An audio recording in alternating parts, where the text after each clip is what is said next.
Presente, profe. Mora, Acá. Medina, Presente, profe.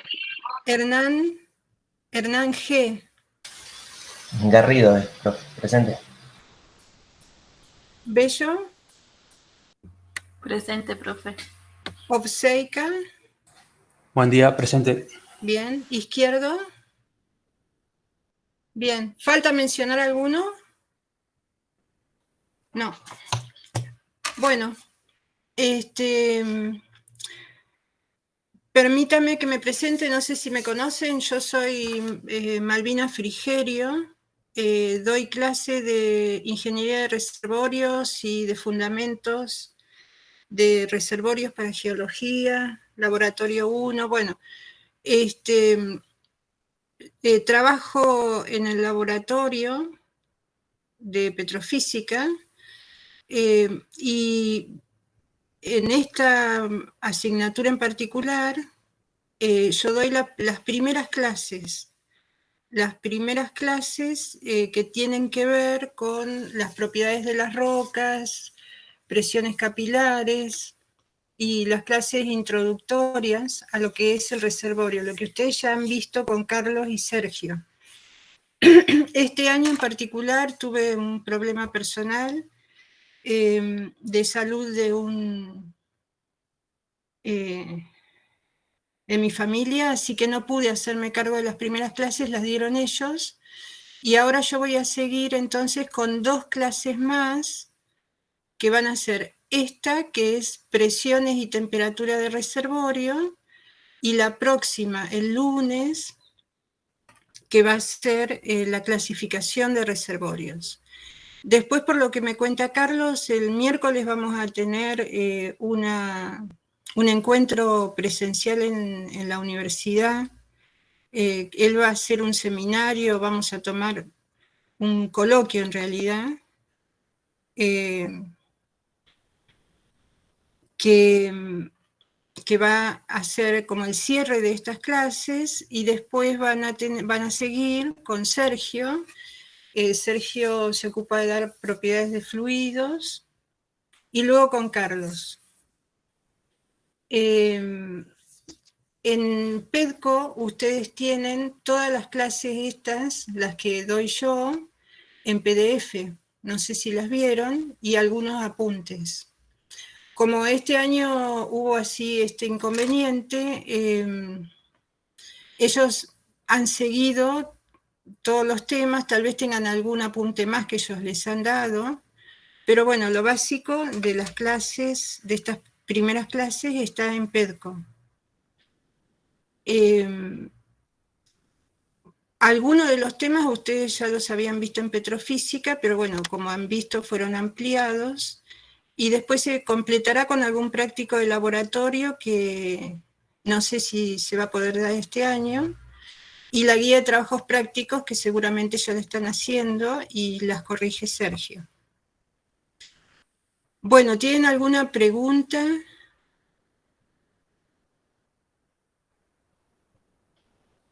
Bueno, no, Carlos ya les debe haber explicado cómo son las evaluaciones de la materia.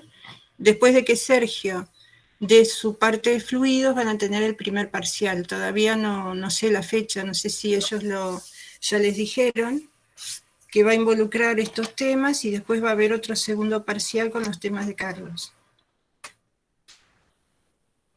Bueno, si están de acuerdo, entonces puedo compartir pantalla, ¿eh?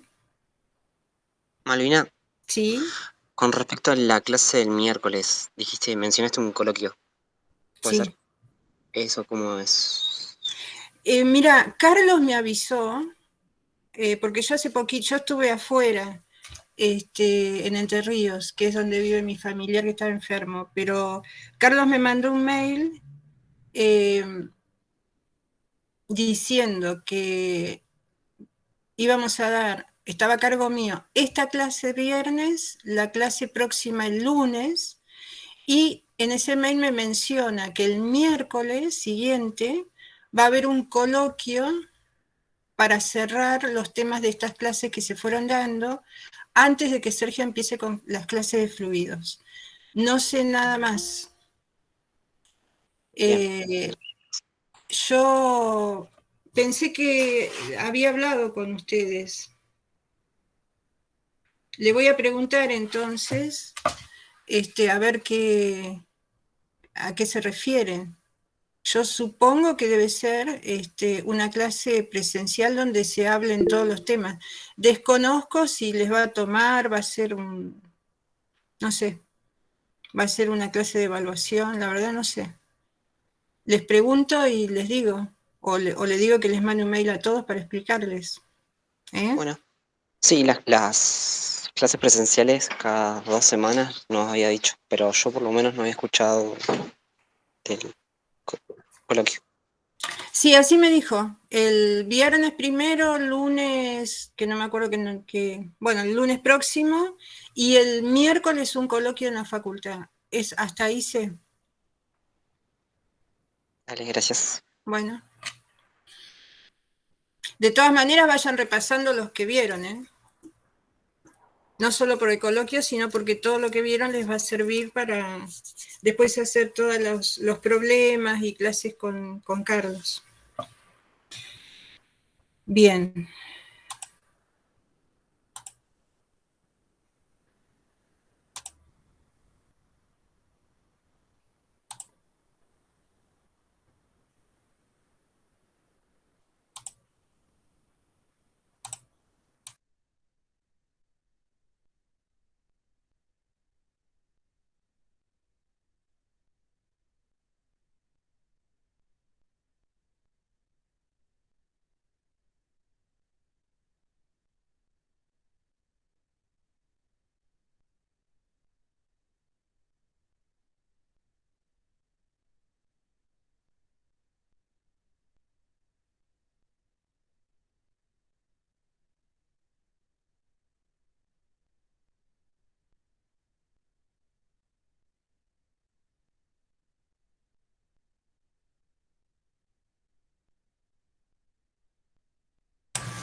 Estoy teniendo problemas para compartir. Aguántenme un segundo.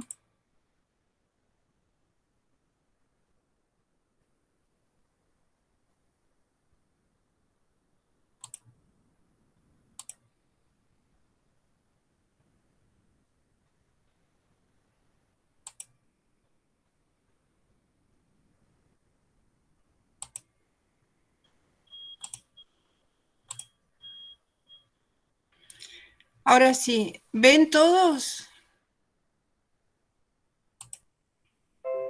Sí, se ve, profe.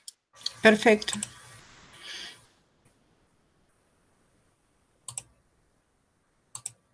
Bien.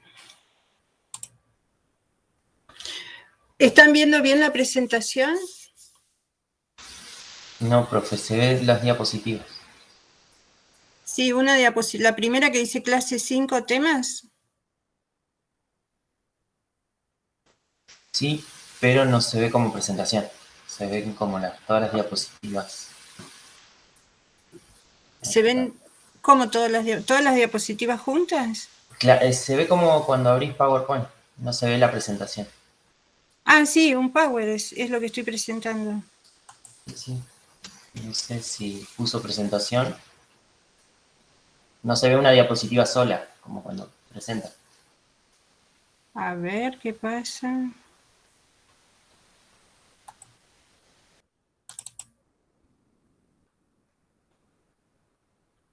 Arrancamos otra vez, ¿eh?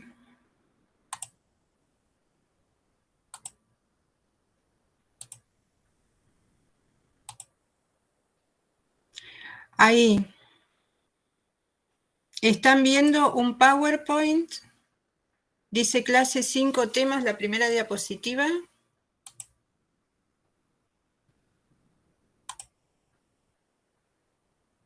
Hola. Sí, sí, se ve. Bien, a ver si paso la siguiente. ¿Esa la están viendo? No, ahí no.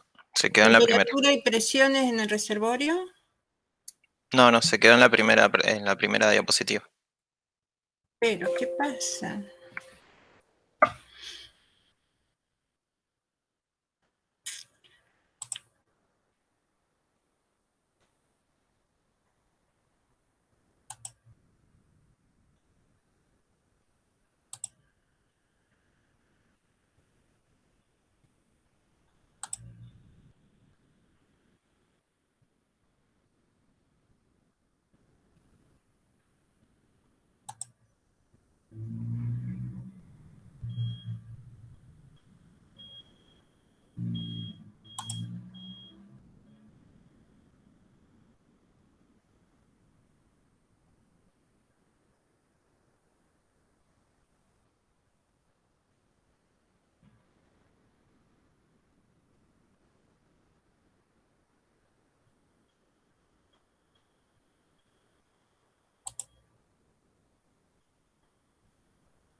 Profe, capaz el Sí. problema es que cuando pones presentar en el Google Meet, tenés que poner presentar toda tu pantalla. Sí, sí, lo que pasa que en lugar de aparecer la pantalla de mi escritorio, aparece la pantalla de Chrome, de la pantalla del Google Meet, ¿sí?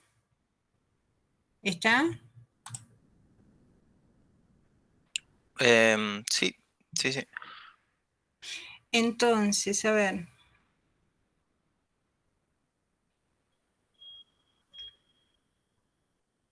Puede ser que yo abrí la reunión desde el mail. No, pero si te aparece el Google Meet, no importa. Después vos abrís el PowerPoint una vez que se esté presentando y nosotros lo vamos a ver. Bueno, a ver.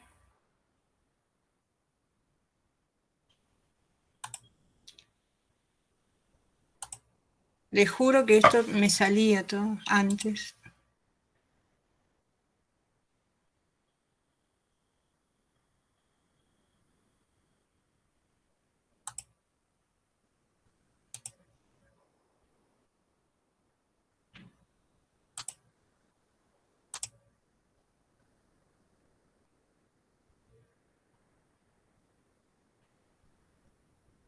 Ven que me aparecen las pantallas del Chrome, pero no me aparece. A ver. Y ahora si abrís el PowerPoint, No, se me no te deja. multiplican a millones las pantallas de...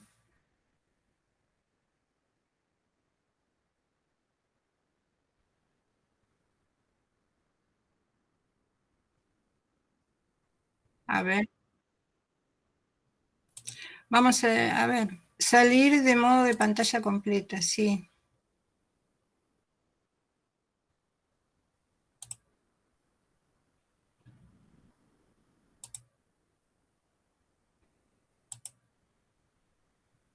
No, es lo mismo.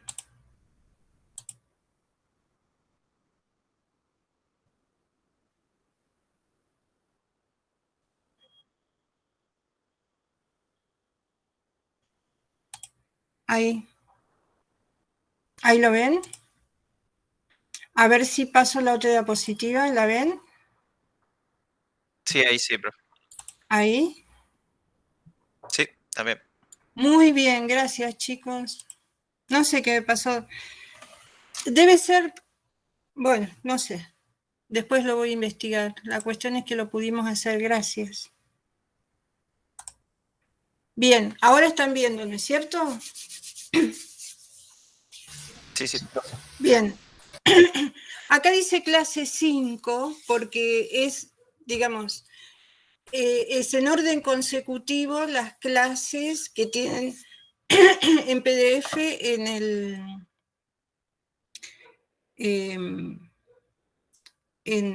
ay, no me sale, en PEDCO, ¿sí? No es que sea la clase 5 que han tenido en reservorios, pero no le quise cambiar el nombre porque si no después se va a armar una galleta. ¿Está? Bien, entonces los temas que vamos a ver hoy son la presión y temperatura de los reservorios, el gradiente de presión y cómo se calcula el contacto agua-petróleo y el contacto gas-petróleo a partir de los gradientes de presión. Bien, el gradiente geotérmico ustedes ya lo han visto seguramente en geología del petróleo y del gas, en geología general, y saben que a medida que se va profundizando desde la superficie hacia el interior de los estratos, digamos, va aumentando la temperatura. Ese aumento de temperatura tiene un gradiente que se llama geotérmico, que es entre 3 grados centígrados cada 100 metros, más o menos se toma así el gradiente. ¿Sí? 3 grados cada 100 metros, o 1 grado cada 33 metros, ¿sí? Pero también existen gradientes que son anormales. Esos gradientes anormales son locales y hay que tenerlos en cuenta cuando se trata de calcular la temperatura del reservorio. De todas maneras, siempre se toma, si no hay ningún gradiente anormal, el gradiente térmico que les estoy mencionando. Entonces, un pozo a unos 2000 metros de profundidad tendrá esta temperatura. Generalmente, las temperaturas de los reservorios van entre 40 a 90 grados centígrados. En algunos reservorios se ha llegado a medir 140 grados. ¿Por qué es importante saber la temperatura a la que se encuentra el reservorio? Porque eso tiene mucho que ver con la geoquímica, con los fluidos, con, por ejemplo, si se le va a hacer alguna recuperación terciaria, se va a inyectar polímeros, por ejemplo, o alguna recuperación secundaria, y se va a inyectar agua con polímeros, por ejemplo. Es muy importante saber la temperatura de los reservorios porque esos materiales suelen ser afectados con la temperatura. Así como también es muy importante saber la salinidad de las aguas, del agua con nata del reservorio, porque también las salinidades afectan a los aditivos que puedo llegar a incluir en los pozos. Como ejemplo, por ejemplo, acá en Argentina, en la formación Comodoro Rivadavia, en la cuenca del Golfo, en el yacimiento Cerro Dragón, los reservorios tienen 95 grados de temperatura. Esta temperatura se considera alta. En estos reservorios se hacen inyecciones con polímeros y hay que buscar materiales que soporten esa temperatura y que no se degraden, por ejemplo. Acá en la cuenca neuquina, la formación Troncoso en el yacimiento del Trapial tiene 55 grados, que es normal esa temperatura, ¿sí? Entonces, aunque hay algunas excepciones que son los gradientes geotérmicos anormales, las temperaturas dependen de la profundidad.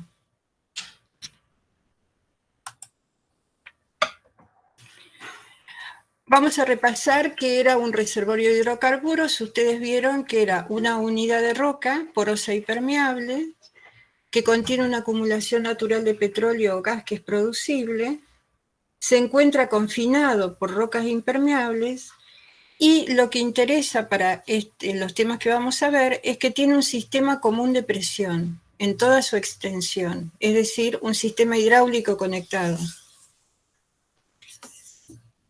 ¿Qué quiere decir esto? Que puedo tomar al reservorio y sus presiones como un sistema conectado, hidráulicamente conectado. La presión en el reservorio, entonces, es la energía indispensable para la explotación. Cuando se habla de reservorios, siempre es muy importante considerar la presión, porque esa presión que tiene el reservorio, la presión inicial, es la que nos va a dar la energía indispensable para explotarlo. ¿Sí? Luego se pueden hacer aportes de energía. Por ejemplo, hay una maniobra, digamos, o una fase de la producción, en producción secundaria, que es la inyección de agua como mantenimiento de presión, se llama, o la inyección de gas como mantenimiento de presión. Eso quiere decir que a medida que el reservorio se va depletando, es decir, va perdiendo su presión, se le inyecta agua para mantener esa presión y poder explotarlo entonces con menor costo, ¿sí?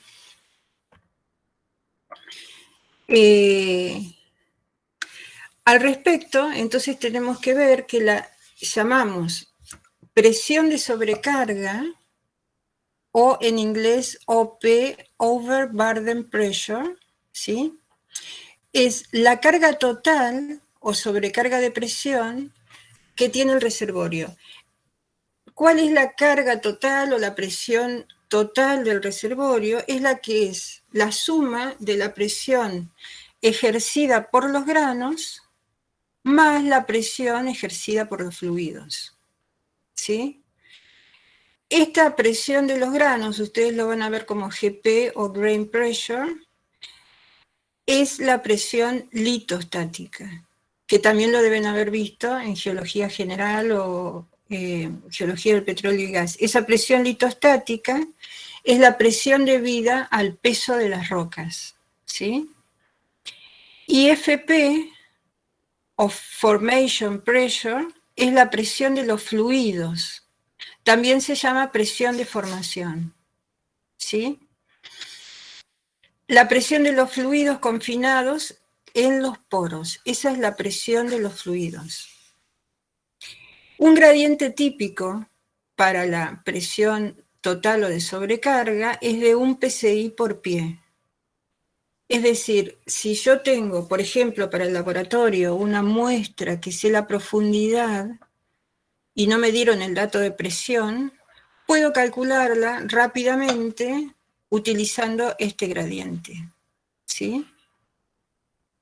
Entonces, en los reservorios de petróleo y gas, la presión total ejercida en un punto del reservorio es la presión de los granos, que es la presión litostática, más la presión de los fluidos. Cuanto más presión tengan esos fluidos, es más interesante, digamos, el reservorio.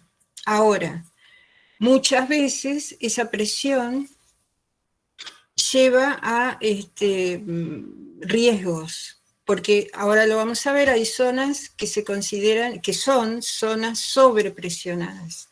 Entonces, al saber la presión del reservorio, la presión de las del tramo que voy a perforar, a partir de eso, por ejemplo, se preparan los lodos, ¿sí? Porque saben que una de las características de los lodos, de las funciones, es tener la capacidad, ese lodo, de no permitir que los fluidos se ingresen al pozo. Entonces tienen que ser inyectados con una presión y una densidad, ese lodo tiene que tener una densidad que sea capaz de evitar que la presión de las paredes del pozo hacia el reservorio sea mayor, entonces se ingresen los fluidos. Entonces, cuando me encuentro con zonas sobrepresionadas, y no lo sé, ¿sí? Esa presión del reservorio en esos casos no es buena, digamos, para las prácticas de perforación, porque suelen haber lo que se llama kicks, o avenidas de gas, por ejemplo, ¿sí? Que son muy riesgosos. Bien, la presión litostática entonces es la presión de las rocas. Si acá, por ejemplo, tengo mi punto de toma de presión en el reservorio, la presión litostática es la presión ejercida por toda la columna de rocas que tengo por encima, ¿sí? Entonces, en el caso más simple, podemos considerar que la presión litostática en este punto depende del espesor de roca que tenga por encima y del tipo de roca. ¿Por qué? Por la densidad, ¿sí? No es lo mismo tener una caliza como acá, una arcilla o una arena. Sin embargo, hay otros casos donde los reservorios tienen presiones litostáticas que son más complejas. ¿Por qué? Porque depende de la estructura. Acá tenemos un pozo perforado en una zona, dos pozos, en una zona plegada y fallada, ¿sí? Entonces, esas presiones litostáticas son más complejas porque al haber fallamientos, trampas, ¿sí? Reservorios fisurados, hay tensiones generadas en las rocas que hacen que el caso no sea tan simple como esto, ¿sí? Bien, entonces en este gráfico podemos ver la presión en kilos por centímetro cuadrado, la presión en PSI, la profundidad en pies, la profundidad en kilómetros, ¿sí? Y este sería el gradiente, ¿sí? Este sería la presión de los fluidos, que aproximadamente es 0,465 psi por pie, el gradiente, y esta sería la presión, a la cual, perdón, se le suma la presión hidrostática, y esta sería la presión de sobrecarga, que como habíamos dicho, la presión total tiene un gradiente estándar, digamos, de 1 psi por pie. ¿Sí? Ustedes recuerden que por una cuestión de unidades, pies, PSI, kilómetros, kilogramos por centímetro cuadrado. No sé si seguramente Sergio y Carlos les habrán dicho que cuando resuelvan los problemas tengan mucho cuidado en no mezclar unidades, ¿sí? Bien, entonces hay que tener en cuenta que la presión de los fluidos del reservorio varía desde la presión inicial, que llamamos presión natural, antes de la explotación, ¿sí? Esa es la presión que tiene el reservorio antes de ser explotado, antes de ser perforado, por primera vez, digamos, y esa presión, al ser explotado, al producirse los fluidos, va bajando, es decir, lo que nosotros llamamos que el reservorio se va depletando, ¿sí? Entonces, cuando disminuye la presión de los fluidos, aumenta la presión de los granos, ¿sí? Ustedes imagínense un intervalo de reservorio, de ese intervalo, o imagínense el reservorio, como habíamos dicho, que era una porción, digamos, de roca porosa y permeable. Dentro de los poros hay fluidos y esos fluidos tienen una determinada presión. A su vez, tienen la presión litostática, es decir, esos granos, que serían las paredes de los poros, sufren o están soportando una presión, ¿sí? Y adentro de los poros hay fluidos que tienen otra presión. Entonces ahí hay un equilibrio donde si yo voy sacando el fluido, lo voy explotando, los granos o esa presión litostática se va haciendo mayor. Entonces, ¿eso qué quiere decir? Que se va comprimiendo la roca, ¿sí? Como una esponja. ¿Está? Es como si yo tuviera una esponja y la aprieto. A ver, disculpen, me parece que entró alguien más. Uy, espero que ahora no se me arme el lío. Sí, Matías Ortiz, perfecto.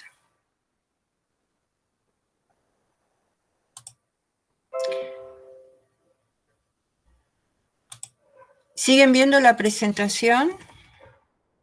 Sí, profe. Bien. Entonces, lo que habíamos dicho es que a medida que se van explotando los fluidos, es decir, el reservorio se va, lo que se llama depletando, va perdiendo presión de fluidos, la roca se va comprimiendo, ¿sí?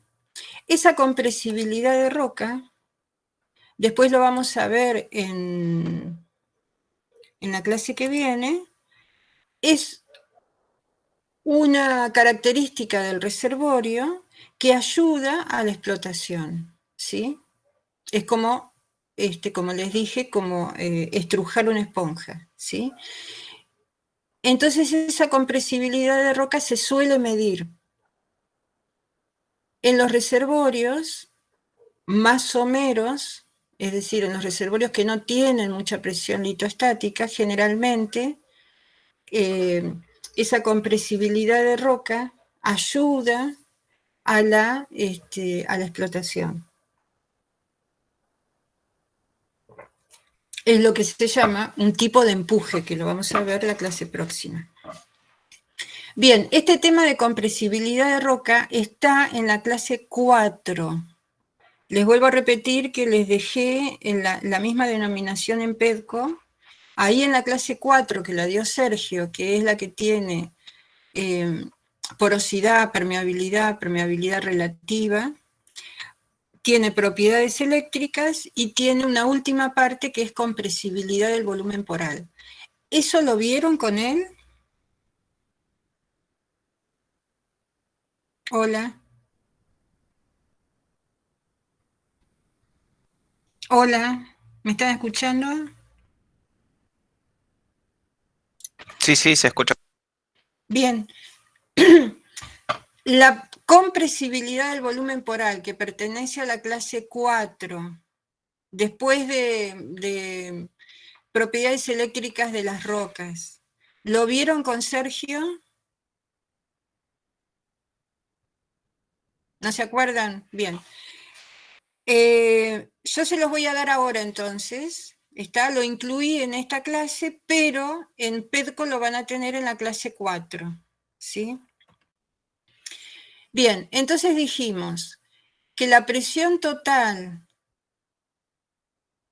en un punto del reservorio estaba compuesta por la presión de los fluidos y la presión de los granos. A medida que se va explotando los fluidos, hay una modificación en la presión de los fluidos y entonces eso lleva a una modificación en la presión de los granos. ¿Sí? Esa modificación en la presión de los granos se llama compresibilidad, o sea, cómo reacciona la roca estoy hablando, se llama compresibilidad total o efectiva de una roca. ¿Sí? Esa compresibilidad total o efectiva es el resultado de que los granos se van expandiendo, ¿sí? A medida que la presión de fluido decrece. ¿Sí? ¿Cómo se expresa? Se expresa como el cambio del volumen poral en función del cambio en la presión neta de confinamiento. ¿Sí? Es decir, la presión neta es la diferencia entre la presión externa, la litostática, y la presión interna de los fluidos. Esa compresibilidad, entonces, tiene rangos de 1 a 30 por 10 a la menos 6. Este es el rango. Y la unidad es volumen poral sobre PSI a la menos 1. ¿Eso qué quiere decir? Por cada millón de metros cúbicos, ¿sí?, de espacio poral, ocurrirá una reducción o incremento de 1 a 3 metros cúbicos por cada PSI de caída o incremento de presión. ¿Sí? ¿Está? Entonces, lo que yo estoy midiendo acá es cómo se reduce el espacio poral a medida de que voy explotando los fluidos. ¿Sí? Entonces, por ejemplo, si el valor es 30 por 10 a la menos 6, digo que por cada millón de metros cúbicos de espacio poral, ¿sí? Cada millón de metros cúbicos de espacio poral, ocurrirá una reducción de 30 metros cúbicos cuando la presión cae un PSI, ¿sí? Entonces, si la presión del reservorio cae un PSI, tengo que pensar que el espacio poral que ocupa 1.000.000 de metros cúbicos del reservorio, ese millón de metros cúbicos de poros del reservorio, o de espacio poral, se va a reducir en 30 metros cúbicos. ¿Cómo se mide en el laboratorio? Esta compresibilidad del volumen poral es una medición que se hace en celdas triaxiales. Sergio les habrá explicado, las celdas triaxiales son celdas donde se pone la muestra dentro de una vaina de goma, a la cual, bueno, y la muestra, digamos, está abierta, la cara de entrada y la cara de salida, ¿sí? El resto de la muestra, ahora cuando vayamos el miércoles al laboratorio lo van a ver, se envaina, ¿sí? En una vaina, digamos, de goma. Y se recubre con agua, ¿sí? Se pone la muestra en la celda, envainada, se le pone agua a la celda, y con esta bombita de acá manual, se le da presión. Acá están los manómetros para ver la presión. Esa presión va, imagínense que va como apretando la muestra a través del agua que la rodea, ¿sí? Va apretando la muestra y esa sería la presión de confinamiento de la muestra, se llama presión de confinamiento. Entonces lo que se trata de hacer ahí, esa presión de confinamiento, se le da un valor equivalente a la presión litostática, ¿sí? Es como que aprieto la muestra a una presión equivalente a la presión litostática. Luego, esa muestra se conecta a un botellón de fluidos y ese botellón de fluidos se hace, digamos, a partir de ese botellón se hace fluir un fluido, generalmente es agua salada, 2 API, se hace fluir el agua a determinada presión. Esa presión se regula con este panel regulador y la presión a la que yo hago fluir el fluido es la presión del fluido del reservorio, ¿sí? Luego va a fluir, recuerden que la cara de entrada y de salida estaba libre, digamos, entonces el fluido entra a la muestra está apretada con esa, con la goma y el líquido que la rodea, a la presión de confinamiento, la presión de fluido, y voy registrando acá el volumen que sale de la muestra a medida que voy bajando, digamos, la presión de fluido.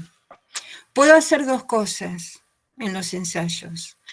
O modificar la presión de fluido y hacerla bajar, digamos, en distintos escalones, o puedo dejar la presión de fluido constante y lo que modifico es la presión litostática, esta presión de confinamiento, ¿sí?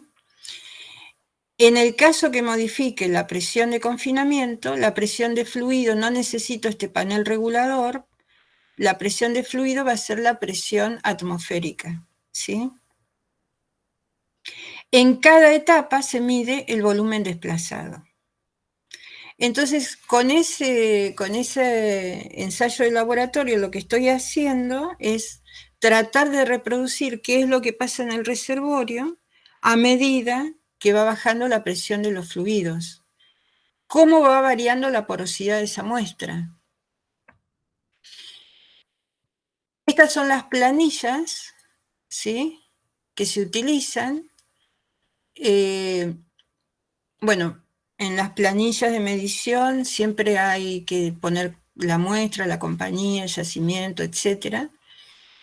Hay que medir antes de hacer este ensayo la porosidad de la muestra, la porosidad absoluta, ¿sí? Y después lo que voy haciendo es, acá en este caso tengo presión atmosférica, presión inicial, presión final, volumen de grano, densidad de roca, volumen aparente y volumen poral.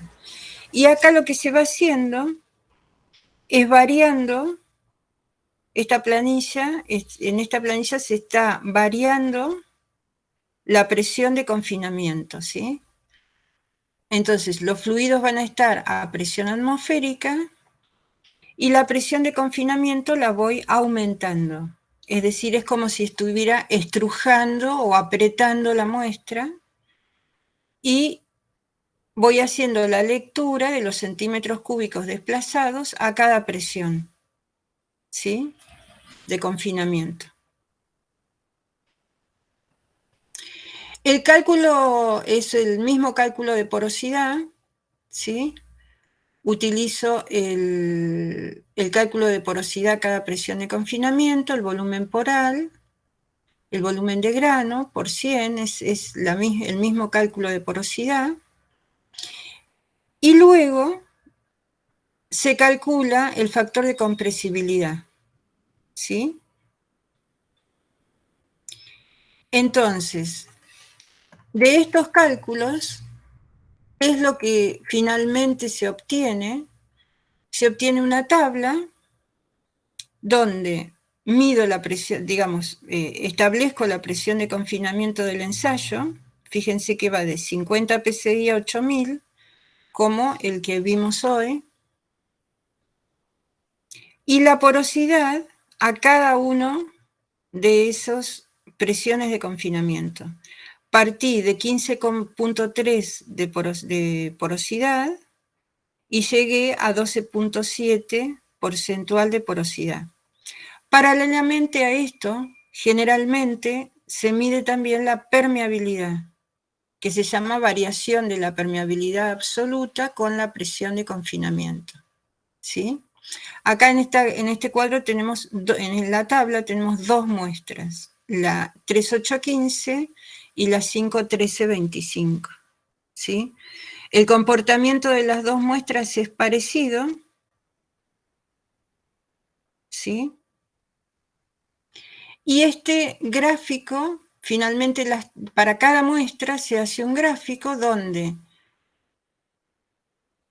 grafico la presión de confinamiento y la compresibilidad del volumen poral, ¿sí? Y la porosidad. Entonces, lo que me está diciendo esto es, ¿qué pasa con el reservorio, con la roca, a medida que lo voy explotando? ¿Va variando la permeabilidad?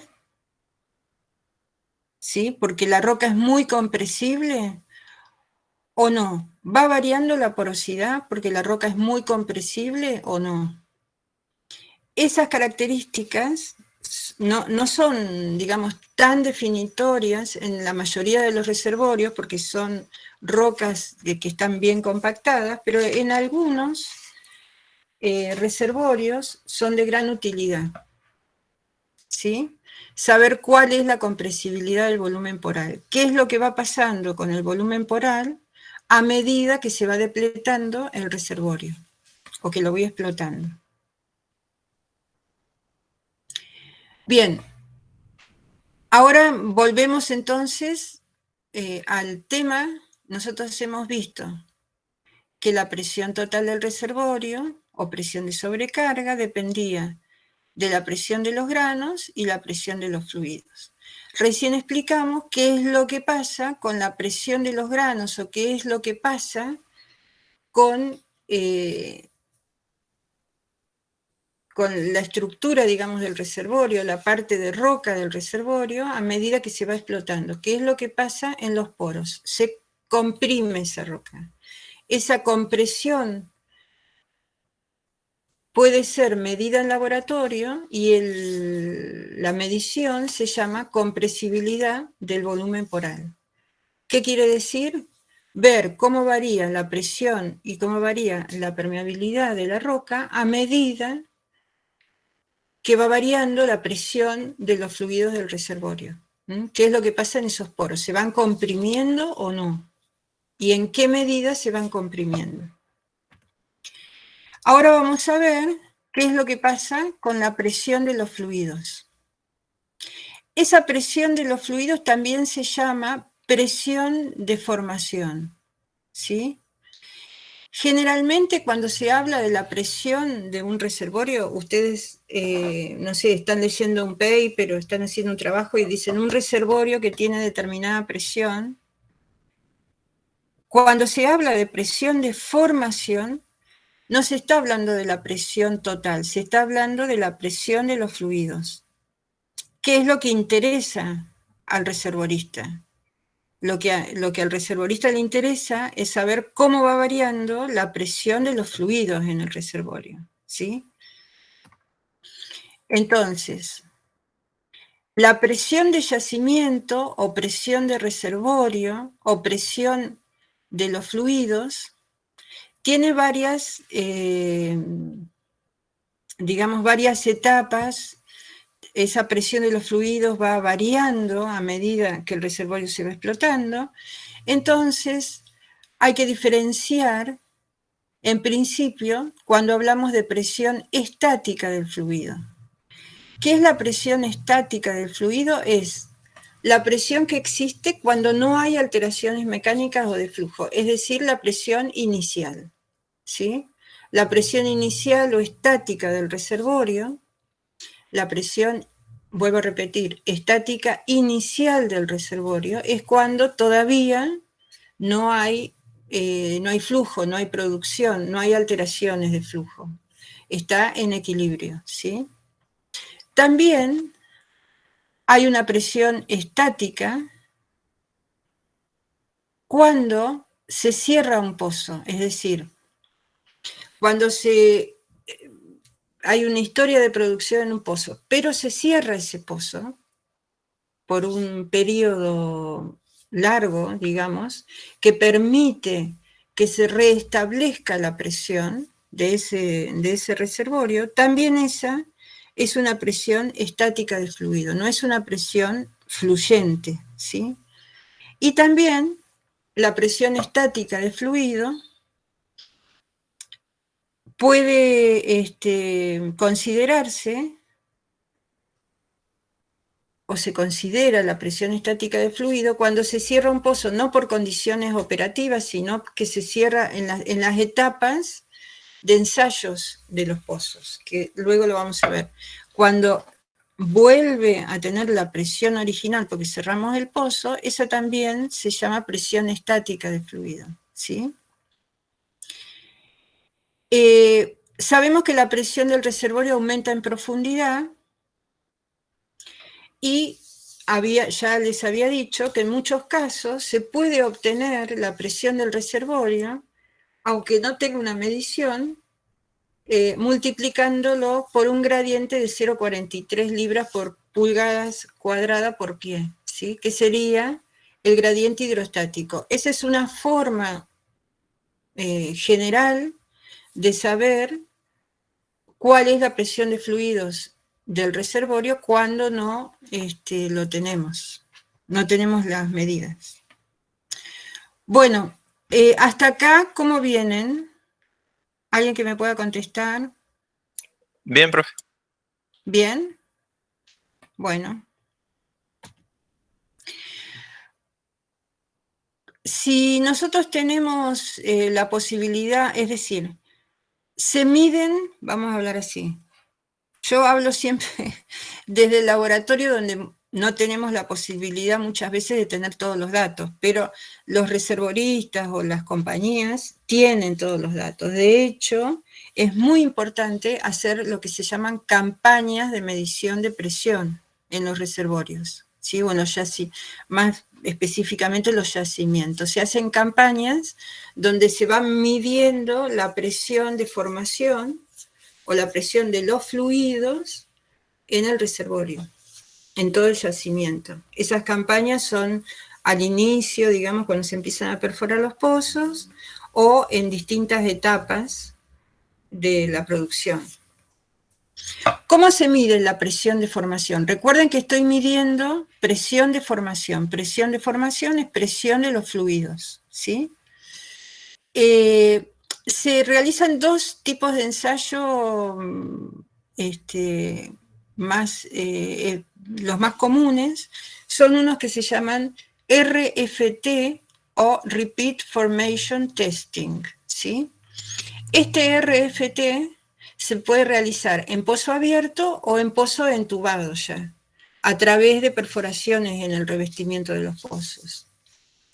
Puede hacerse varias pruebas durante el mismo viaje dentro del pozo. ¿Eso qué quiere decir? Que puedo ir midiendo distintas unidades del reservorio, distintas unidades de roca, ¿sí?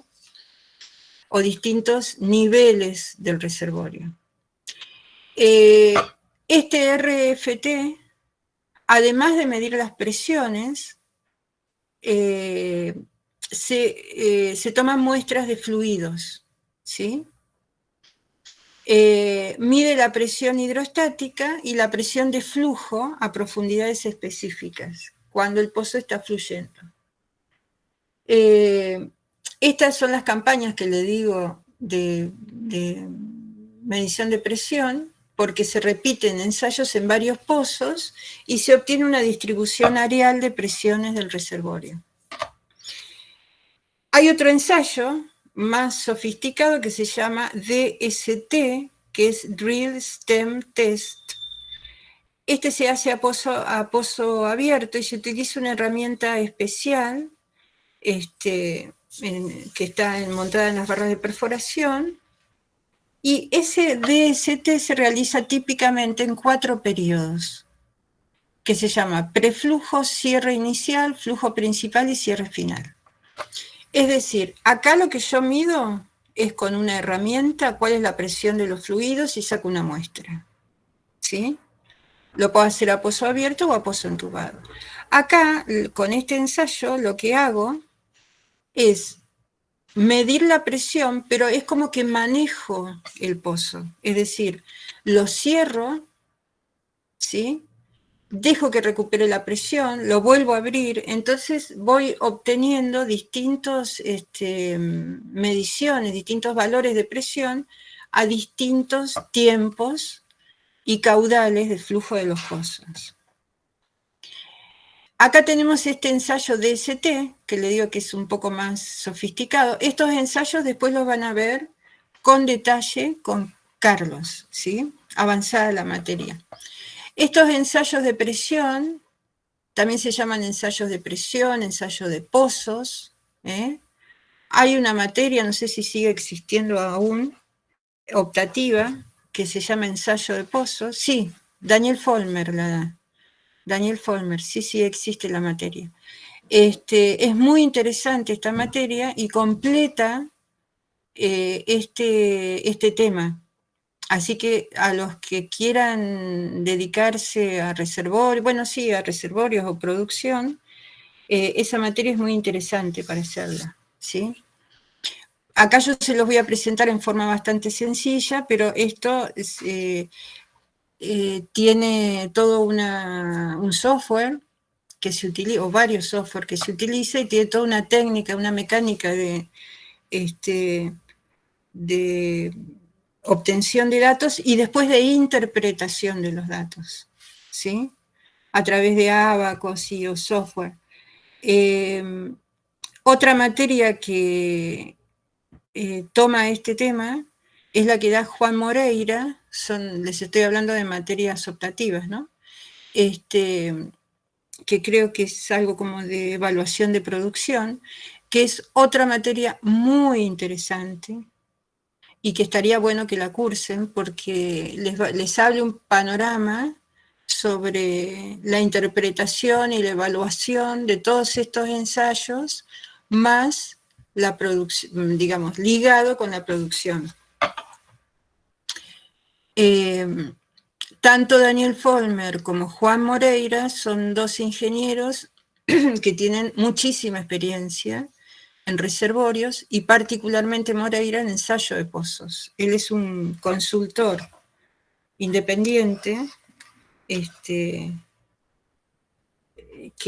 está dando clase en la universidad, así que está bueno aprovecharlo. Bueno, después que le hice propaganda a estas dos materias, sigamos. El ensayo de presión, entonces, el DST, es la adquisición de datos de presión, producción y muestras de fluido a condiciones de pozo controladas, o sea, aperturas y cierres controlados, como les decía hoy. ¿Cómo se controla? Se controla variando el caudal de producción y se mide la respuesta al flujo, se miden las presiones, con lo cual se tienen ensayos que se llaman de build-up, drawdown, inyección y fall-off. Cada uno de estos son distintos tipos de ensayo y cada uno de ellos tiene distintas etapas. Algunos se deja el caudal constante y se van variando las presiones, digamos, los tiempos de apertura y cierre, y en otros se va variando los caudales. Acá les traje un pequeño ejemplo. Acá está el tiempo, ¿sí? El pozo y la herramienta que se utiliza. Y entonces, en este tiempo, este pozo lo voy a cerrar, ¿sí? Lo cierro un determinado tiempo, es decir, el pozo no produce, lo cierro. Entonces, ¿qué va a pasar? Que el reservorio va a seguir aportando, ¿sí? Va a seguir aportando y va a aumentar la presión del reservorio, ¿sí? Y va a llegar a la presión que llamo la presión estática, ¿se acuerdan? Una presión de equilibrio, no está fluyendo el pozo. Que sería esta la presión, ¿sí? Este valor, digamos, de presión.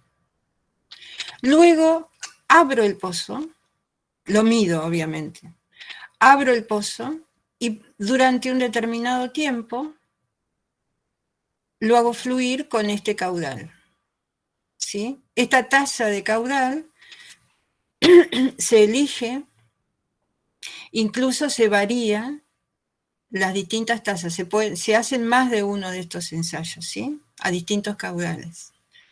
Acá hay uno. Entonces, al abrir el pozo, ¿qué es lo que va a pasar? Va a bajar la presión, comienza a fluir el fluido de la presión estática inicial, va a bajar la presión porque está fluyendo, hasta que lo vuelvo a cerrar. Lo vuelvo a cerrar, vuelve a subir la presión. Yo estoy midiendo siempre la presión acá, ¿sí? En el fondo del pozo. Vuelve a subir la presión hasta que nuevamente, y durante un periodo de tiempo, ese pozo va a tener nuevamente en el fondo la presión llamada estática, ¿sí? Entonces son sucesivos periodos de cierre y flujo, y en cada periodo de cierre hay una recuperación de presión, en cada periodo de flujo hay un descenso de esa presión. Entonces se hace una carta de presión que es bastante más compleja que esta, pero este es el ejemplo. Acá tenemos presión y tiempo. Cuando se baja el registrador va aumentando la presión del registrador, ¿sí? Esta es la presión del registrador que va aumentando.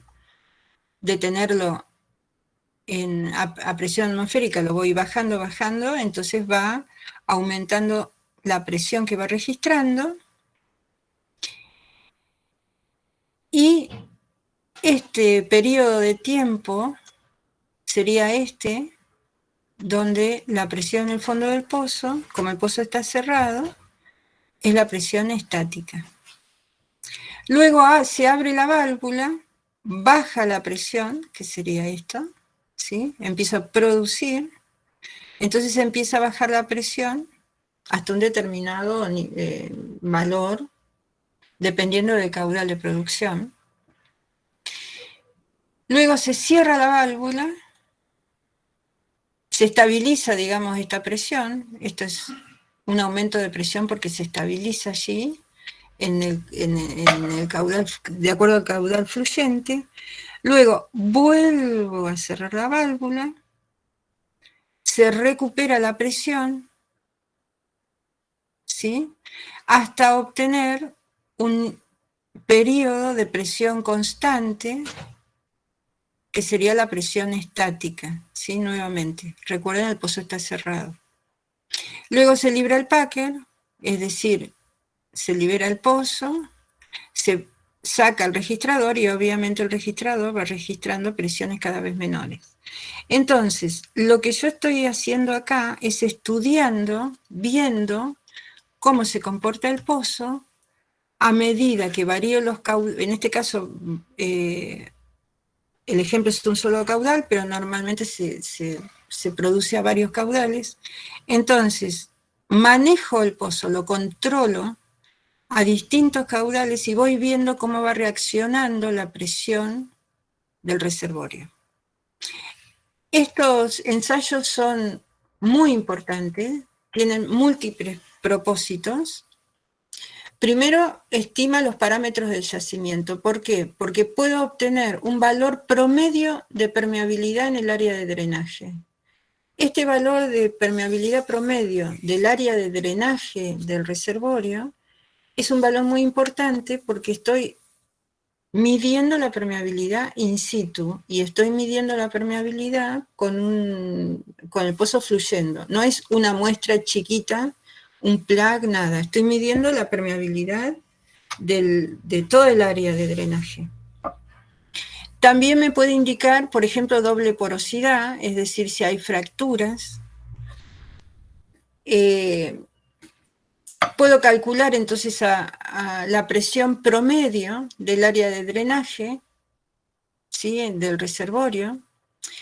Se pueden detectar heterogeneidades del yacimiento, es decir, con estos ensayos se pueden detectar si hay fallas, si hay contactos, si hay barreras estratigráficas, porque de la lectura de los resultados de los ensayos DST y la evaluación de esos resultados, se puede leer el yacimiento, se puede leer el reservorio, ¿sí? Es decir, leer el reservorio quiere decir entender cómo funciona ese reservorio a la explotación.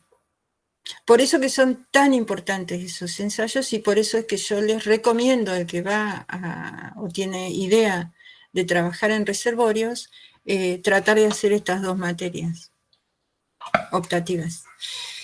También, otra cosa importante es que determina el valor del daño. Si un pozo está dañado, ese daño se llama S, la sigla para denominar el daño es la sigla S.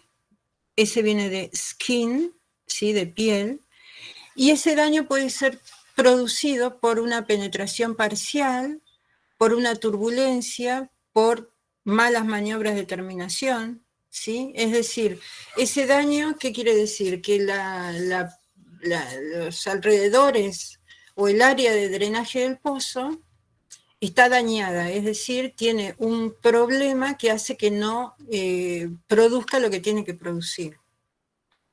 Y también sirven para estimar las características de una fractura cercana al pozo, ¿sí? Una fisura, una fractura. También se hacen cuando se hacen fracturamientos hidráulicos, ¿sí?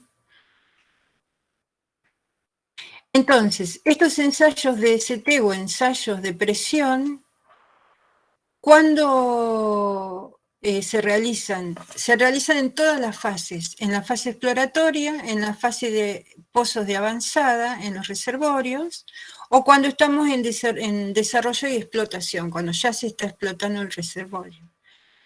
En la fase exploratoria sirve para probar la presencia de hidrocarburos, para determinar el tipo de fluido en el yacimiento, la presión. ¿Por qué determina el tipo de fluido? Porque saca una muestra de fluido, ¿sí? Entonces se saca una muestra y se manda a ensayar con ensayos que se llama análisis PBT y cromatografías gaseosas o líquidas, y entonces puedo saber qué tipo de fluido tengo en el yacimiento. También determina la presión, dijimos, la presión media de la zona cercana al pozo, la temperatura, la permeabilidad, si tiene daño, el índice de productividad y las heterogeneidades. Índice de productividad es lo que relaciona la presión con el caudal de petróleo y caudal de agua, ¿sí? ¿Cuánto caudal de petróleo o de agua voy a tener a determinada presión? También cuando estamos en pozos de avanzada, se hacen DCT, es decir, ya se descubrió el reservorio, se hicieron ensayos varios y se determina que se va a explotar, entonces hago pozos de avanzada para ubicar, digamos, mejor el yacimiento. Entonces, los DCT sirven para confirmar la existencia de los hidrocarburos y puedo hacer un muestreo selectivo de fluidos presentes. Es decir, yo ya sé que tiene hidrocarburos, gas, agua, petróleo, perdón, gas, agua, y lo que ahora puedo hacer en una etapa de avanzada es sacar muestras o hacer ensayos de CT, pero ya en zonas seleccionadas, ¿sí? Para hacerlo. También se evalúa el daño, el índice de productividad, las heterogeneidades, y en este caso, si hay fallas, por ejemplo, barreras, ¿sí? ¿Y cuáles son los mecanismos de producción? Y durante la explotación también se realizan estos ensayos para confirmar la permeabilidad, también índice de producción, para evaluar la eficacia de la completación, es decir, si tienen daño, y con el paso del tiempo para ver cuál es la productividad del pozo, cuál es el daño que ha tenido y cuál es la presión en ese momento de la explotación.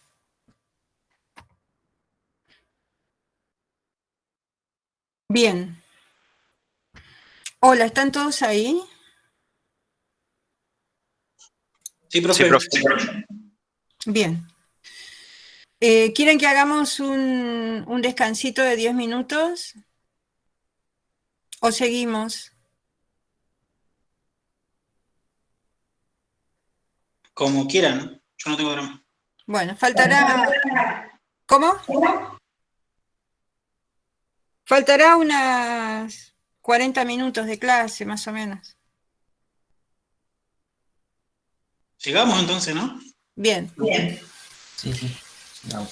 Sí, sigamos. Entonces, habíamos dicho que en la mayoría de los reservorios la presión aumenta con la profundidad. Habíamos visto que había un factor, digamos, que podíamos utilizar para saber cuál era la presión de ese reservorio a determinada profundidad si no había mediciones. Pero hay una excepción a esto, que son los reservorios que tienen sectores que son subpresionados o sobrepresionados. Los sectores subpresionados son zonas de un reservorio en la que los fluidos han sido drenados. Por ejemplo, cuando un reservorio es agotado, ¿sí? O que tiene una alta depletación. Entonces, subpresionados quiere decir que tiene presión menor a la esperada, presión de fluido, siempre hablo, menor a la esperada. Pero hay otras zonas, puede suceder que hay reservorios donde hay zonas que tienen presiones de poro anormalmente altas, que es lo que habíamos hablado un poquito hoy. Es decir, de la presión esperada a esa profundidad, hay una presión más alta de la esperada a esa profundidad, ¿sí? ¿Eso por qué se debe? Generalmente es porque cuando hay una alteración importante mecánica de las rocas, ¿sí? Una alteración estructural, puedo tener fallas o pliegues que hagan que niveles del reservorio que han estado a una profundidad mayor que la actual, a través de una falla o a través de algún pliegue, por ejemplo, estén ahora más arriba, es decir, no estén tan profundas como estaban antes. Entonces, tienen una presión, si esos niveles o esas capas están aislados del resto, mantienen una presión que es mayor a la esperada en la profundidad actual. También sucede esto de tener presiones de poro anormalmente altas cuando hay arcillas, ¿sí? Recuerden que las arcillas son minerales que tienen agua en su estructura, ¿sí? Entonces esa condición hace que las zonas con abundante contenido arcilloso suelen ser sobrepresionadas, con alta presión. Esta condición hace que del gráfico que nosotros teníamos, ¿se acuerdan que decíamos que la presión total, UOP, estaba definida por la presión, por el gradiente, ¿sí? Estaba definido por el gradiente de la presión de los fluidos más el gradiente de la presión litostática. En el caso de subpresionadas, el gradiente estaría hacia acá o las sobrepresionadas hacia acá, ¿sí? Esto sería la presión hidrostática normal, el gradiente normal, ¿sí? Cuando se habla de presiones anormales, generalmente en los cálculos se utiliza una constante C que es positiva cuando hay sobrepresión y negativa en caso contrario, ¿sí? Esto es el gradiente del agua por Z, que es la profundidad, ¿tá? Hasta acá sería normal, ¿sí? Pero tengo que afectarla por esta constante C cuando hay sobrepresión o subpresión.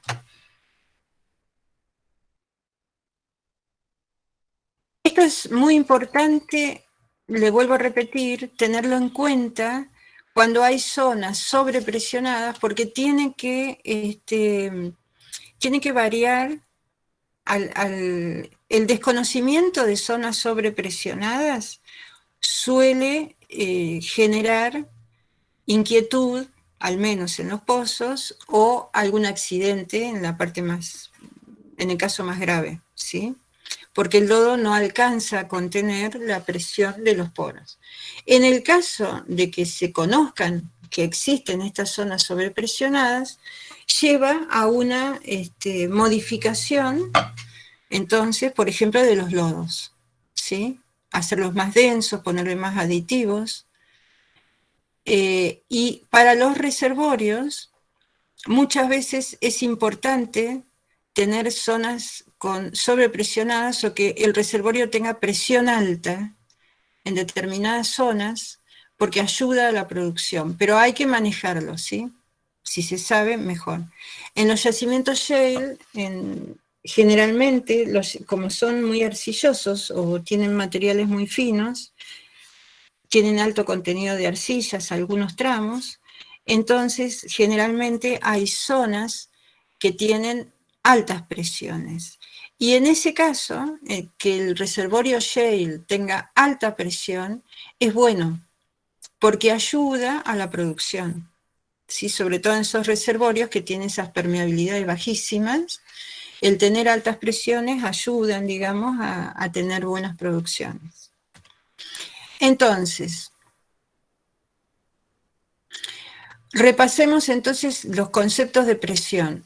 Cuando hablamos de presión de reservorio, hablamos de presión de los fluidos o presión de formación, que es la presión de los fluidos confinados en los poros, ¿sí? ¿Está? Entonces, cuando ustedes le digan la presión del reservorio es tal, o la presión de los fluidos tiene este valor, o la presión de formación es de tal, están hablando de la presión de los fluidos, que es lo que nos interesa, ¿sí? Lo que interesa es eso. Lo que interesa más, digamos, la presión de sobrecarga también. Pero a los fines de producción es la presión que más nos interesa. La presión original o virgen es, cuando se habla de presión original o presión virgen del reservorio, estoy hablando de la presión antes de comenzar a producir, ¿sí? Es una presión que dijimos que era constante, digamos, porque en este caso el reservorio no está tocado, digamos, no fluyen los fluidos. Entonces, esas presiones se miden en el fondo del pozo, en el primer pozo perforado, ¿sí? Es muy importante, ¿por qué? Porque es el punto de partida de la explotación, y además recuerden, seguramente Carlos, cuando habló de presiones capilares y de determinaciones de contactos, habló de equilibrio capilar y de equilibrio de las presiones. Entonces, bueno, es importante conocer el valor original de la presión del reservorio. Luego, también van a hablar de la presión hidrostática. Esta presión hidrostática es la presión que hay hacia arriba del reservorio, hacia la superficie. ¿Y por qué se habla de presión hidrostática? Porque el agua es la fase continua que está contenida en las rocas, no solo en el reservorio, que habíamos hablado de que era todo un sistema hidráulicamente conectado, sino hacia arriba, porque las rocas suelen, en el 99,9% de los casos, tener agua en sus poros, ¿sí? O por lo menos películas, no que sean acuíferos, pero por lo menos es una fase continua el agua hacia la superficie. Entonces podemos tomar esta presión hidrostática o gradiente hidrostático como una medida inicial, como habíamos visto, de saber cuál es la presión de fluidos en un reservorio, ¿sí? Entonces, consideramos que los reservorios se encuentran a profundidades variables entre 500 y 4.000 metros bajo el nivel del mar. Hay mayores, los reservorios, por ejemplo, de Salta, en las arenas de la formación Huamampampa, están a 6.000 metros de profundidad, ¿sí? Entonces, como el agua es una fase continua, si yo quiero saber la presión de un reservorio a determinada profundidad, sin tener ensayos o digamos como un valor general, considero la profundidad Z, ¿sí? Este es un reservorio, recuerden que se modificaba con C, con esa constante C cuando era subo sobrepresionado, pero acá no, así que tengo esta constante, esta constante Z, perdón, no es una constante, este valor Z que es la profundidad, y este es la presión del agua, el gradiente de presión del agua, ¿sí? Generalmente se expresa en PSI. Es raro encontrarlo en kilopascal, se expresa en PSI. Ahora, ¿qué pasa? Ese gradiente hidrostático depende de la densidad del agua, y la densidad del agua está determinada por la temperatura y la salinidad. El agua dulce, el gradiente es de 0,433 psi por pie, y el agua del reservorio, recuerden que las aguas de reservorio siempre son salobres, en mayor o menor medida, el gradiente es entre 0,45 y 0,5 psi por pie. Entonces, esto también hay que considerar, ¿sí? ¿Cuál es la densidad del agua determinada por su salinidad? Si es posible considerarlo, si tengo el dato, está bueno, digamos, es necesario hacerlo. Acá tienen un ejemplo. Tenemos 3 muestras, una a 2000, esto es metro, y lo que está entre paréntesis es pies, ¿sí? 3 muestras a 2000, a 3000 y a 4000 metros de profundidad, y tenemos 3 gradientes. Lo que está entre paréntesis, PSI por pie. Un gradiente de 0,43, tomando agua dulce, un gradiente de 0,45, tomando agua salada, y otro gradiente de 0,5, tomando también agua salada, pero con otra densidad. Entonces vemos que esta muestra a 2000 metros, de acuerdo al gradiente que yo considere, voy a tener una presión de fluidos de 2841, 2953 o 3281. Esta, 4262, 4429, 4921. Y la de 4000 metros, 5683, 5906 o 6562. Entonces, este gradiente hidrostático depende entonces, fíjense que los valores son bastante distintos, depende entonces de la densidad. También depende, como dependen de la densidad, digamos, estos gradientes, puedo considerar que además del gradiente de agua, que habíamos dicho un 0,45, porque estamos hablando de agua salada para un reservorio, tengo que considerar gradientes para el petróleo y para el gas. Para el petróleo es 0,35 y para el gas 0,08, PSI por pie siempre, ¿sí? Entonces, ¿esto qué me está diciendo? Recuerden cuando ustedes vieron que en el reservorio había zonas con distintas saturaciones. Había una zona que se llamaba acuífero, una zona que se llamaba zona con petróleo, que donde teníamos petróleo y agua en distintas proporciones de saturación, y finalmente teníamos una zona con la mayor saturación de petróleo, digamos, posible, con agua irreductible, con saturación de agua irreductible. Y finalmente, si ese reservorio tenía un casquete de gas, teníamos gas y agua. Esa condición de los reservorios, donde ustedes vieron que iba variando la saturación de uno u otro fluido, hace que, en principio, como yo les digo, para hacer un cálculo somero, puedo decir, bueno, los fluidos están a determinada presión utilizando el gradiente de agua, ¿sí? Como un cálculo somero, a determinada profundidad. Pero sabemos que como el agua, el petróleo y el gas tienen densidades muy distintas, esos gradientes, digamos, de presión van variando dependiendo de las saturaciones de agua, de petróleo y de gas que tengan el reservorio. Entonces, si tenemos gradientes que van variando en profundidad de acuerdo al fluido que contengan las rocas,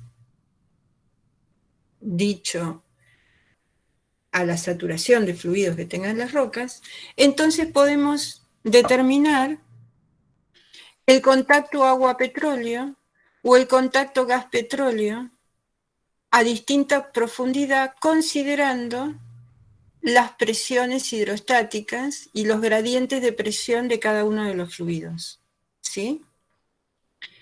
Considerando esto, sabemos que en el punto, o digamos en la profundidad del reservorio, donde la presión de petróleo es igual a la presión de agua, estaríamos hablando del contacto agua-petróleo. En el punto del reservorio, la profundidad del reservorio, donde la presión de la fase petróleo es igual a la presión de la fase gas, estaríamos hablando del contacto gas-petróleo. Estas diferencias en profundidad, digamos, hablemos así. Determinar la profundidad del contacto agua-petróleo o del contacto gas-petróleo es importantísimo, porque si yo le determino esa profundidad de los contactos 10 metros más arriba, 50 metros más abajo, ¿sí? Estoy modificando lo que llamamos el POIS, es decir, el volumen de petróleo original in situ, o el GOIS, que es el volumen de gas original in situ, ¿sí? Porque los cálculos de reserva se hacen a partir de conocer las zonas saturadas.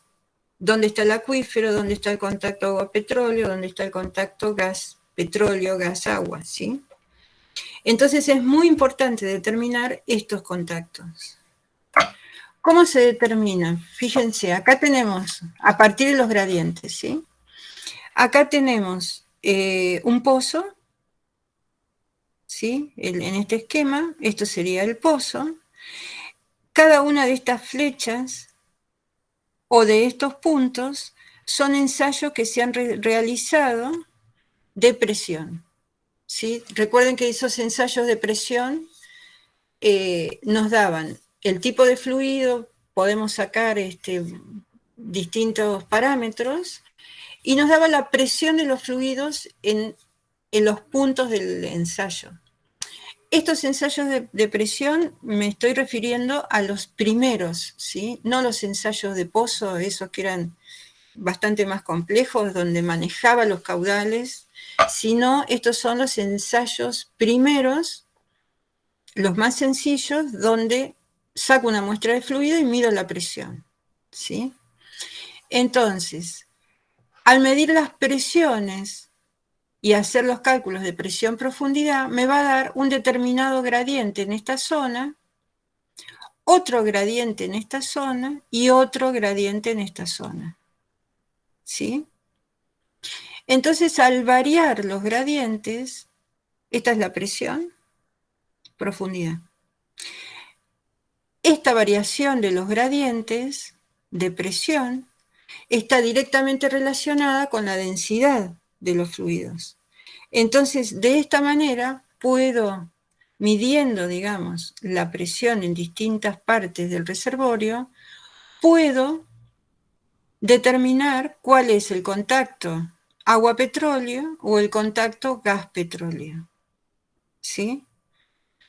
Acá tenemos marcado que hay dos arcillas, shale, ¿sí? O rocas impermeables, para remarcar que esta zona está hidráulicamente conectada y a su vez desconectada de las otras dos, ¿sí? Por eso estos gradientes son particulares para esta zona. Acá tenemos un gráfico un poco más real, digamos. Acá tenemos la profundidad vertical en pies. TBD es la profundidad vertical verdadera, ¿sí? True es verdadero. Y esta profundidad, ¿por qué dice TBD? Porque esta profundidad no es la profundidad de perforación exactamente, sino que está modificada por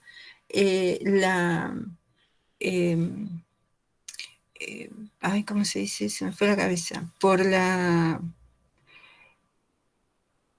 Los pozos cuando se perforan no siempre son verticales. Generalmente tienen un grado, digamos, de desviación de la vertical, ¿sí? Hasta 8 grados, 9 grados es normal. Entonces, esa es la rectificación, digamos, de la profundidad de perforación a la profundidad real vertical, ¿sí? Bien, entonces, en este gráfico tenemos cada uno de estos puntos, son distintos ensayos que se han realizado. Este es el gradiente que se determinó con estos ensayos, y este es otro gradiente que se determinó a partir de estos ensayos, ¿sí? O sea, fíjense, profundidad versus ensayos. Olvídense de las líneas. Cada uno de estos puntos se realizó un ensayo de presión, ¿sí? A esta profundidad, esta, hasta acá. Una vez realizados los ensayos y determinadas las profundidades verticales verdaderas, se determinan los gradientes y tenemos para estos puntos este gradiente, pero acá se ve que cambia el gradiente, que pasa a ser este. Entonces, teniendo la presión en PSI aquí, podemos determinar las ecuaciones, digamos, de cada una de las rectas y después determinar cuál es el gradiente. En este caso es 0,30 PSI por pie y en este caso 0,42. Entonces, en el lugar donde se cortan los dos gradientes, es decir, donde la presión de los dos es igual, ahí tenemos el contacto, en este caso, agua-petróleo, ¿está? En este caso, es otro ejemplo, que tenemos dos pozos, ¿sí? Acá tenemos profundidad, locación, es decir, ubicación sería, presión y profundidad. Entonces tenemos el pozo 1, el pozo 2, están, fíjense, localizados en distintos puntos del yacimiento y a su vez se le han hecho ensayos. Este toma esta parte del yacimiento, digamos, y este es más profundo, este pozo, y va hasta acá, hasta esta profundidad. Estos son ensayos RFT de medición de presiones, cada una de las crucecitas. Se toman las presiones, se grafican para este pozo, luego para este pozo, y se determinan los gradientes. Este gradiente aquí, este gradiente acá. Y entonces se determina en la intersección, digamos, de los dos gradientes, tienen la misma presión, se determina para la zona, ¿sí? Esto no es un solo pozo, sino que son dos ya, para la zona, el posible contacto gas-petróleo, ¿sí? En este caso tenemos gas y petróleo, ¿sí?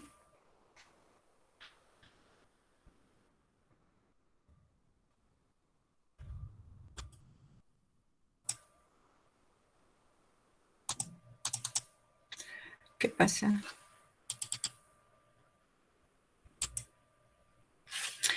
También tenemos que considerar que a veces los reservorios no son tan fáciles, digamos, como los que mostramos a veces en los esquemas, sino que pueden tener más complejidad.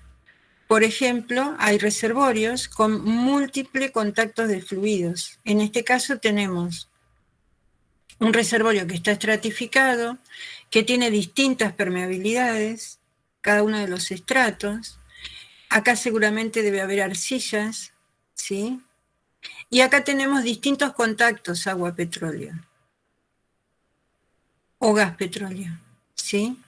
No tienen un solo acuífero en común, sino que tienen estas areniscas, por la manera que están estratificadas y por su litología, tienen múltiples contactos agua-petróleo, ¿sí?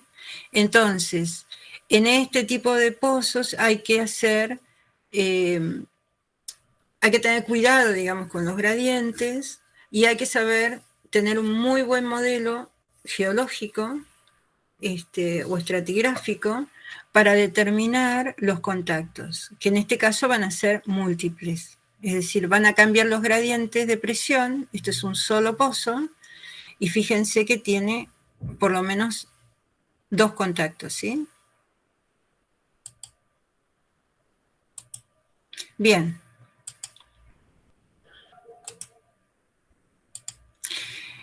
acá terminaría la clase de hoy. ¿Tienen alguna pregunta? No, profe, por mi parte. No, yo tampoco. Sí. La presión de formación es la que siempre evaluamos para los procesos de recuperación, ¿no? Claro. Y siempre el orden natural es colocar unidades de bombeo y después intentar hacer esas recuperaciones. ¿Cómo? Lo natural es cuando la presión esta decrece, ya no se produce demasiado como se quiere. Se colocan las unidades de bombeo, ¿no? Y No, después, generalmente... Ah, sí, te escucho. y después los procesos de recuperación. Esa es mi pregunta. ¿Las unidades de bombeo te referís a las cigüeñas esas que se ven en el campo? Claro, los AIB. Bueno, cuando se estudian los reservorios, desde el inicio, digamos, de que se descubre un reservorio, se estudian todos los parámetros y se caracteriza el reservorio de manera de que vos vas a saber qué fluidos tenés, qué presiones de fluido tenés, cuáles son los contactos, ¿sí? Y además vas a saber, en la clase que viene lo vamos a ver, cuáles son los empujes, es decir, esa energía natural del reservorio, cómo se manifiesta, ¿sí? Y qué tipo de fluido tenés. Entonces, una vez conocido todo eso, se diagrama lo que se llama la producción primaria. Esas unidades de bombeo o las de gas, que son así como, ¿cómo le dicen? Ahora no me acuerdo el nombre, pero son como válvulas, ustedes lo ven en el campo como válvulas, que son pozos de gas. Esas son de producción primaria, ¿está? O no, porque puede ser que el pozo se haga otro tipo de bombeo, no solo. Cuando ustedes vean la materia de producción van a ver que hay un montón de posibilidades de explotar los pozos con distintas unidades de bombeo, ¿sí? Entonces, vos sabés cómo es tu reservorio, sabés qué tipo de fluido tenés, qué le va a pasar al fluido a medida que disminuye la presión, y sabés qué empuje tenés, es decir, de dónde viene la energía de tu reservorio. Entonces se diagrama la producción que se llama primaria. Esa producción primaria puede ser con unidades de bombeo o no. Depende de los ingenieros de producción, qué es lo que determinan que va a ser lo mejor. A medida que se explota ese reservorio, va perdiendo presión, ¿sí? Entonces, lo que se hace es una nueva evaluación de la posibilidad de hacer, por ejemplo, una explotación secundaria, que puede ser inyectarle agua con pozos inyectores o pozos viejos productores, o inyectarle gas. Ahí tenés lo que se llama, digamos, en esa etapa nosotros llamamos producción secundaria. Las unidades de bombeo siguen produciendo, como antes. Tenés la misma unidad de bombeo, no se cambia. Lo que pasa es que lo que estás haciendo ahora es ayudando, digamos, a producir con una inyección que lo haces en otros pozos, ¿sí? Perforás pozos de inyección o podés utilizar pozos de producción viejos para inyectores. Esa producción que se llama secundaria, no necesariamente tenés que esperar que se deplete el yacimiento completamente, que pierda mucha presión, porque si no la inversión va a ser mayor, la inversión en dinero. Generalmente, si los reservorios vienen así medio depletándose, se hace antes, ¿sí? O se hace un mantenimiento de presión o lo que sea. Pero a tu pregunta, la unidad de bombeo puede estar siempre durante toda la vida del reservorio, independientemente de en qué etapa estás, primaria, secundaria o terciaria. Buenísimo, ahí me quedó claro. Bueno, ¿alguna otra pregunta? ¿El miércoles está laboratorio, dijo? No, yo dije, a ver, ¿qué? ¿El miércoles hay laboratorio, clase presencial o cómo? No lo entendí. Bueno, el lunes, vamos a lo seguro, el lunes a las 9 de la mañana vuelven a tener clase conmigo en el horario habitual de 9 a 12 y ahí terminaría la parte que normalmente doy yo, ¿sí? Que este año la dieron Sergio, Carlos y yo. Eso es seguro, el lunes. Lo que me escribió Carlos en un mail es que el miércoles siguiente, o sea, el 6, va a haber un coloquio en la facultad presencial que cierre los temas dados hasta el lunes. Yo pensé que ustedes ya sabían y él les había explicado de qué se trata ese coloquio. No lo sé, la verdad que no sé. Yo le voy a preguntar y les voy a mandar un mail. No va a ser clase de laboratorio, va a ser la clase en el aula del departamento ahí de Geología y Petróleo, donde va a haber un coloquio, no es laboratorio. Las características de ese coloquio las desconozco, así que ahora, ni bien termine, le voy a escribir a Carlos para que él lo defina. No sé si les va a tomar, no tengo ni idea. Vayan repasando todo. Bueno, buenísimo. Están todos en la zona, todos pueden asistir, porque con esto del online, muchos estudiantes se quedaron en su casa y no están en Neuquén. ¿Están todos por acá? Hola. Bueno, ¿saben de algún... ¿Qué? Matías, ¿habías dicho algo? No, pero sí, o sea, estoy acá, en la zona. Bueno, no, les digo porque el año pasado yo tuve alumnos que eran de Chubut y se quedaron ahí. Bueno, ustedes seguramente a algunos de ustedes les pasó que como era online, no vinieron a Neuquén si son del interior. Así que si alguno de ustedes no está en la zona porque está en su casa haciendo clases online, escríbanle a Carlos para avisarle de esto, ¿no? Que no pueden concurrir o algo así. Bueno, yo entonces, nos volvemos a ver el lunes a las 9 para terminar esta primera parte. Los temas van a ser clasificación de reservorios y empujes, o energía natural del reservorio y tipos de empuje.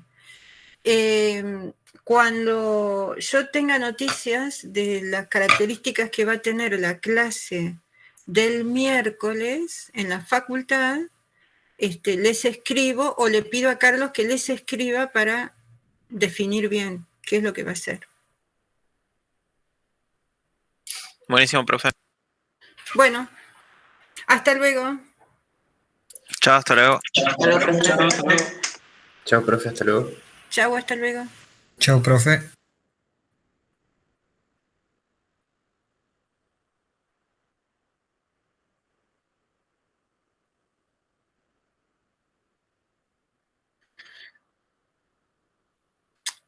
Le tenés que preguntar a Carlos, Mayra, porque él es el profesor titular de la cátedra y es el que dispone. La verdad que no sé. Normalmente, si vos, qué sé yo, ponele la rendís, ¿cuándo podés rendir?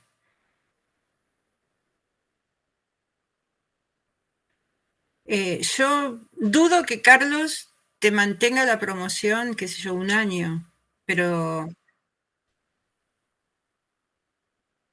por eso, si la propuesta tuya es voy a rendir y para, no sé, agosto voy a tener las 2 materias rendidas, ahí puede ser, pero si no le puedes decir guardame la promoción un año porque creo que no va a eso no va a acceder.